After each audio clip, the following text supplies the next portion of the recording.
Topik untuk hari ini juga keren nih, labelin pada anak mudah terucap sepanjang hidup tapi teringat ya. Padahal ngucapnya nggak sengaja loh. Kamu tuh kalau begitu terus jadi males loh. Ya males beneran deh. Boleh dong yang namanya Anda, moms and dad, sering ya memberikan label negatif itu nggak disangka-sangka loh dalam upaya menangkal kekurangan diri sendiri sebagai orang tua dan melampiaskan pada anak. Sekarang nih saatnya nih ngobrol langsung dan Anda bisa gabung ya, baik komen di YouTube maupun Anda komen di WA. Cerita dulu dong Mas David, kenapa sih emang ini namanya labeling ya? Padahal kan gak sengaja ngomongnya, hanya sebenarnya mau memotivasi kepada anak. Bangunnya pagi dong, nanti kalau gak pagi gimana sih kamu dan bla bla bla bla. Emosi. Ya, betul. Terus dilanjut, anak siapa sih kamu? Anak apa? Anak siapa lagi? Padahal kita yang ngelahirin. Ini anak siapa sih begini banget gitu. Ya betul. Nah, labeling itu kan begini, kita analogikan sebagai, ya kita ambil contoh lah, kita sebagai orang tua di usia begini kan ya rutin minum obat gitu ya. Jangan diaminkan, rutin minum obat ya. Di obat itu kan kalau banyak kita kasih labelnya gitu kan ya. Ini obat tensi, ini obat kolesterol, dan begitulah obat yang kita minum sekarang dan seterusnya gitu kan. Nah demikian juga kalau kita melabeli seseorang, kita baca siapa orang itu atau kita identifikasi orang itu berdasarkan tempelan yang ada di luarnya. Nah, kita nggak peduli orang itu bagaimana sikapnya, karakternya, bagaimana, pokoknya kita anggap orang itu adalah label itu. Nah demikian juga di dalam keluarga ya, memang kita nggak sengaja tercetus ya, ada banyak penyebabnya lah, nggak sengaja, capek segala macam. Nah, tapi begini ya Mbak Mira, saya ini bahayanya karena dari jumlah kekerasan yang terakumulasi, kekerasan dalam keluarga, kekerasan pada anak itu 20%-nya itu di keluarga, dan yang paling banyak terjadi itu kekerasan verbal, ya. Marah, memaki, membentak, dan juga labeling. Nah, kemudian bahayanya labeling itu berasal dari rumah, dicetuskan orang tua sengaja tidak sengaja, kemudian didengar masyarakat, dan akhirnya itu terus bergulir seperti bola salju.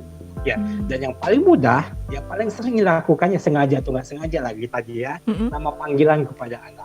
Ya, sebab itu akan jadi bungkus dia seumur hidupnya. Ya, julukan, ledekan itu membuat anak makin terpuruk. Ya, padahal kita nggak sengaja memberikan nama panggilan itu. Ya, karena itu ya sahabat Sonora, moms and dads, jangan sekali-kali lah memberikan nama julukan yang negatif, terutama dengan fisiknya. Ya, misalkan ya mohon maaf, si pesek, si hitam, si jenong gitu kan? Jenong gitu kan, atau lo kok bakso makan bakso gitu kan anaknya kayak gitu kan.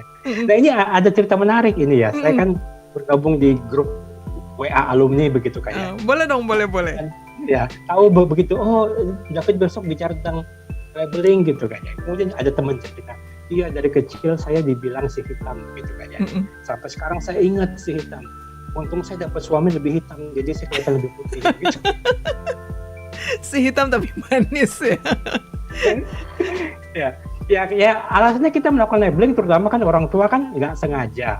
Ya, kenapa? Karena pada anak umur 4-5 tahun ya, itu biasanya mulai terjadi. Ya, orang tua mulai melakukan labeling ketika anaknya masih usia 4-5 tahun. Penyebabnya mungkin ya anak sudah mengenal dunia luar, sudah bersosialisasi, ketemu teman, ketemu guru, ketemu orang dewasa lain, dan banyak masukan ajaran-ajaran yang anak terima, sehingga ajaran orang tuanya itu mulai goyah ya. Jadi si anak mulai pinter jawab, ada aja jawabannya. Dibilang ini jawab ini, ya. Makanya itu tadi kita sering minum obat tensi ya. Kadang mikir gini loh Pak David, apa itu karma ya, pada saat kita kecil juga suka begitu sama orang tua. Tapi orang tua yang sekarang sama anak sekarang beda ya Pak David ya. Lebih orang tua sekarang lebih kayak teman begitu ya. Bener. Oke, lanjut Pak David. Ya, pertama ya memang kita harus sadari itu human nature. Kita capek pulang kerja, marah, emosi. Tapi yang kedua ini yang bahaya, bahwa kita selalu mempunyai ekspektasi kepada anak. Yes, betul. Kita wajib punya ekspektasi. Tapi kalau anak tidak mencapai ekspektasi itu, ya orang tua kan bilang, ayah, gitu kan, gimana sih, gitu kan ya. Ya, atau maaf, bodoh gitu ya. Padahal kan anak nggak mencapai ekspektasi itu ya karena banyak faktor. Mungkin juga orang tuanya nggak mendukung, atau anak sedang sakit sehingga nilainya jelek gitu kan. Jadi jangan dicap seperti itu. Nah, setelah anak kena label itu, Jadi dia akan sulit menghilangkan label tersebut. Ya, jadi dia akan percaya kalau jati dirinya memang seperti ada. itu ya. Betul. Ya. Nah, ini juga yang agak unik nih yang berikutnya. Pertama, kita melabel, tadi Bang Mira bertanya kenapa sih, kan nggak sengaja gitu. Yes, betul. Sengaja karena kita capek, tapi bisa juga nggak sengaja karena kita kecewa, ekspektasi kita tinggi. Tapi yang ketiga, ini bisa jadi kita karena terlalu memuji. Ya. Kayak gimana tuh? Labeling kan nggak hanya menggunakan kata-kata negatif seperti malas, nakal, bodoh, tapi juga kata-kata positif yang berkonotasi positif seperti cantik, ganteng, pintar. Ya. Pertanyaannya loh, Mas Dev sebentar, apa salahnya? Iya. Masa kalau anak kita ganteng beneran nggak boleh kita puji? Nah, ini begini ya. Ya memang kita akan sering menemukan orang tua melabel positif untuk anaknya. Oke. Tetapi intinya adalah itu berbahaya. Ya harus hati-hati. Ya, ketika anak berkembang dia mengalami pertumbuhan dalam berbagai aspek. Ya, jadi jangan dikungkung, dikotak-kotakan dalam satu aspek. Ya, ingat kalau dipuji dalam satu aspek saja terus-menerus, nah itu akan berbahaya. Kata kuncinya ada satu aspek dan terus-menerus. Ya. Ya, jadi begini, kalau anak kita dianggap pintar dalam hal akademis, itu dipuji terus itu dipuji dalam hal akademis saja, dia akan merasa dia hanya mampu dalam hal itu. Dia nggak bisa, dia nggak akan menganggap jadi mampu dalam skills yang lain. Dalam bermain piano, dalam bermain latihan balet, dan bermain bola. Nah itu yang bahaya kalau hanya satu aspek dan terus-menerus dilakukan. Dipuji ya. Ya. Terus pelakuan kita harusnya seperti apa?